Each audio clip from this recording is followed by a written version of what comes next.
Kalau kita sekarang berhasil menjaga kekayaan kita,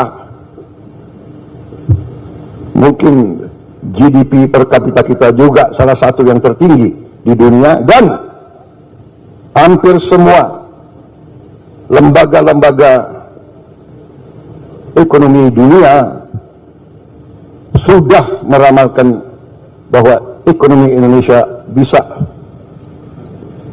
menjadi mungkin 6 besar atau 5 besar dunia dalam waktu yang tidak lama lagi.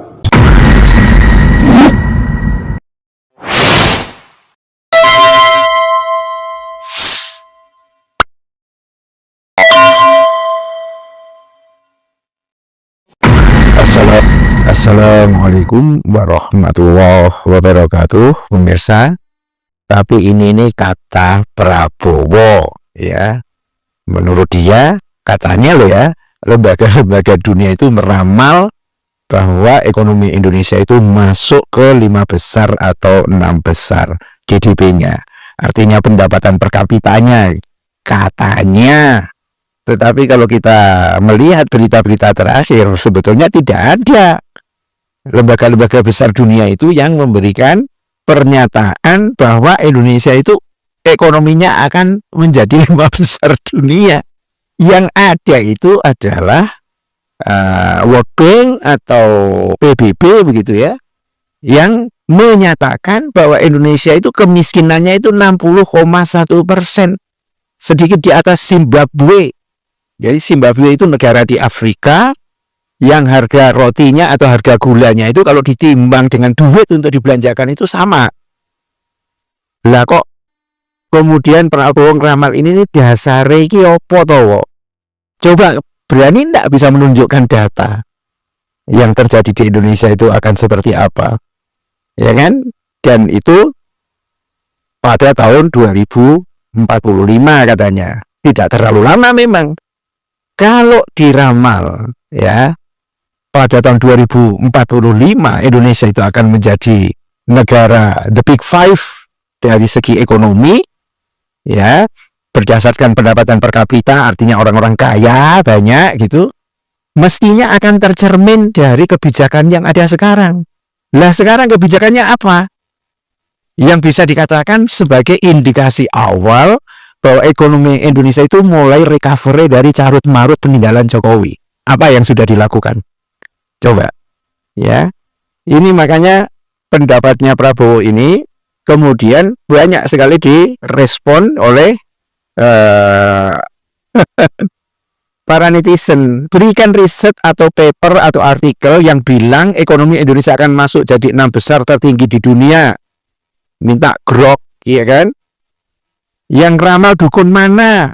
Masih begini-begini aja kok, heran.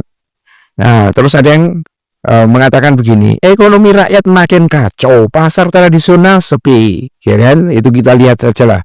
Mal-mal banyak tutup, PHK di mana-mana, pengangguran merajalela, korupsi berjamaah oleh para pemegang kuasa, sumber daya alam dirampok habis-habisan, kehidupan rakyat makin sulit. Masuk 5 besar dunia, ndasmu apa? Nah, gitu pemirsa. Jadi mikir dong, harusnya sebagai presiden tuh mikir kalau membuat pernyataan.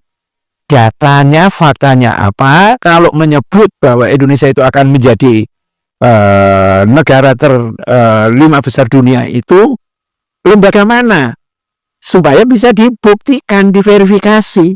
Kalau enggak, ente sama dengan Jokowi. Ekonomi, ya kan? Ekonomi nanti akan segera meroket. Ternyata ini kata netizen meroket ke bawah alias nyungsep, bahkan mempertahankan pertumbuhan ekonomi yang dijadikan 7 saja nggak pernah tercapai, 6 aja nggak pernah tercapai, hanya 5, sekian dan seterusnya, ya kan? Dan apa sih yang bisa dilakukan oleh pemerintahan Prabowo ini? Kan bikin rusak semua kan. Kasus terbaru seperti 4 pulau yang ada di Aceh diperebutkan oleh Medan. Dan di situ banyak sumber daya alam, mineral, dan lain sebagainya. Kelihatannya mau dikeruk oleh keluarga Jokowi. Tito Karnavian dimaki-maki oleh rakyat Aceh. Ya, dan nyengengas saja itu Tito Karnavian. Ya, terus Prabowo nggak bisa berbuat apa-apa gitu loh. Terus gimana kok bisa dikatakan bahwa ekonomi akan meroket tuh indikasinya apa? Terus merujuk pada generasi muda. Loh, generasi muda sekarang itu banyak nganggurnya. Teknokrat dari mana? Teknokrat orang lebih mengandalkan ijazah palsu. Gibran aja seperti itu, punya ijazah dengan IP lebih dari 3, nyari kerja, jungkir balik. Bahkan orang S2 saja menjadi tukang sapu aja ngelamar, berebut gitu kan. Di mana ngomong tuh yang bisa dipertanggungjawabkan gitu loh, ya kan? Dan rakyat kalau hanya mendapatkan omongan-omongan kayak begini, lama-lama mual-mual yang terjadi. Ya, walaupun ya mungkin Prabowo mungkin ada sebagian yang masih percaya gitu. Tapi kalau saya lihat tuh sekarang karena dia juga sudah mengakui bahwa dia muridnya Jokowi, tampaknya juga pencitraan-pencitraan juga. Nggak akan kemana-mana kalau dilihat dari kebijakannya ini, ya. Karena terlalu lemah. Ketika dia menjadi presiden memang dukungan dari Jokowi dan akhirnya dikendalikan oleh Jokowi, ya seperti inilah yang terjadi. Raja Empat dihancurkan habis-habisan, tambang di mana-mana dikuasai oleh keluarganya itu, ya. Dan kemudian ngomong, ekonomi Indonesia akan meroket menjadi the big five. Ikut dukun dari mana, ya kan? Bila taufik walhidayah. Assalamualaikum warahmatullahi wabarakatuh.